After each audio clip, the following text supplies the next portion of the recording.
নবান্ন অভিযান নিয়ে অনুমতি নেয়নি কোনো সংগঠন। মঙ্গলবারের নবান্ন অভিযান বেআইনি জানালেন এডিজি আইন শৃঙ্খলা মনোজ বর্মা। নবান্ন অভিযান ঘিরে অশান্তির ছক, একাধিক সূত্র থেকে পুলিশের কাছে খবর এসেছে সংগঠকরা এখনো পুলিশের সঙ্গে যোগাযোগ করেননি।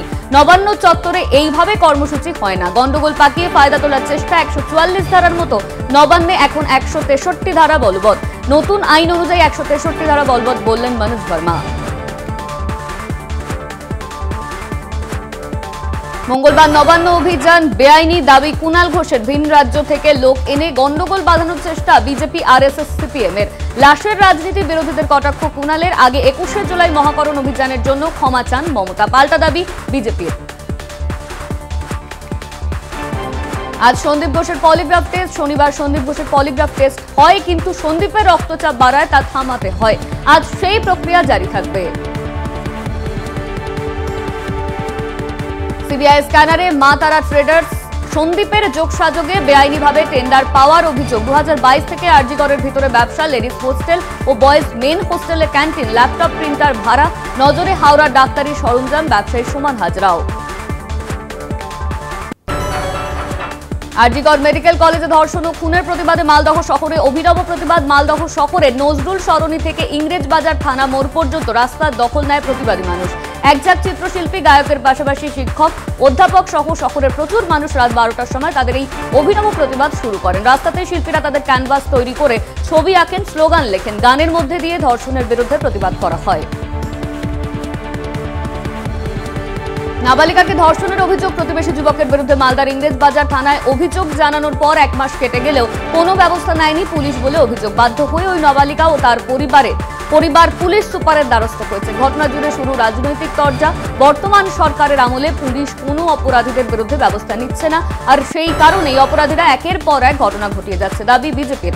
আইনের পথে চলবে, পাল্টা বিজেপিকে কটাক্ষ তৃণমূলের। ধরনের ঘটনা পশ্চিমবঙ্গে নিয়মিত ঘটে চলেছে, একদম ধারাবাহিক ঘটনা, আর দিন দিন এই ঘটনার বৃদ্ধি পাচ্ছে।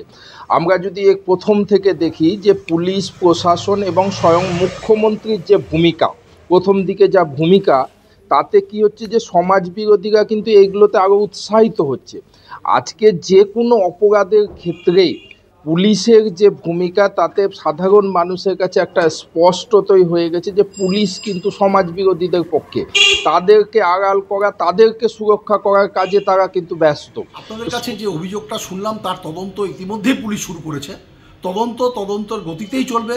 যে কোনো বিচারাধীন বিষয় এই ব্যাপারে আমাদের স্টেটমেন্ট দেওয়া উচিত না, তা সত্ত্বেও আইনের পথে চলবে বলেই আমরা বাংলায় এটা প্রতিষ্ঠিত আছে। আর আরেকটি যেটা বিজেপির অভিযোগের কথা বললেন, এই অভিযোগের কথাটা মানায় না। আরজিগড়ের কেস অলরেডি সিবিআই এটার এনকোয়ারি করছে। সারা বাংলার মানুষ এটা জানতে চাইছে সিবিআইয়ের কাছে আর কতদিন লাগবে এই অন্যায়ভাবে, এই বর্বরোচিতভাবে যে বাচ্চা মেয়েটা খুন হয়ে গেল, যেভাবে নৃশংসভাবে তাকে খুন করা হলো, তার বিচারের যারা আসামি তাদের কবে ফাঁসি হবে। How many Times required for CBI. এর আগে দেখেছি সিবিআই কোনো রকম এনকোয়ারি করে কোনো রকম সুরাহা দিতে পায়নি। এই ব্যাপারে যদি সিবিআই কোনো সদর্থক পদক্ষেপ না নেয় তাহলে সমস্ত মানুষ রাস্তায় নামবে। কারণ বাংলার মুখ্যমন্ত্রী ইতিমধ্যেই ঘোষণা করেছেন সেই আসামিদের সকলের। বেলদায় জাতীয় সড়কে বড়সড় দুর্ঘটনা, মৃত 3 যুবক। রবিবার রাতে দুর্ঘটনাটি ঘটে। মৃত অলিক দে, শান্তনু দাস, নরেন্দ্র সাকুর বাড়ি বেলদা এলাকায়। পুলিশ সূত্রে খবর, রবিবার রাতে জাতীয় সড়ক ধরে দুটি বাইক করে 4 যুবক যাচ্ছিল। বেলদার সুসিন্দা এলাকায় জাতীয় সড়ক পারাপার করার সময় পেছন থেকে একটি প্রাইভেট গাড়ি দ্রুত গতিতে এসে দুটি বাইককে ধাক্কা মারে। ঘটনাস্থলে মৃত্যু হয় 2 জনের, গুরুতর আহত হয় অপর 2 জন যুবককে উদ্ধার করে হাসপাতালে নিয়ে গেলে সেখানেও মৃত্যু হয় 1 জনের। আহত যুবককে চিকিৎসার জন্য রাতেই বেলদা সুপার স্পেশালিটি হাসপাতাল থেকে অন্যত্র রেফার করা হয়েছে। প্রাইভেট কারও বাইক দুটি বাজেয়াপ্ত করেছে বেলদা থানার পুলিশ। পলাতক চালক।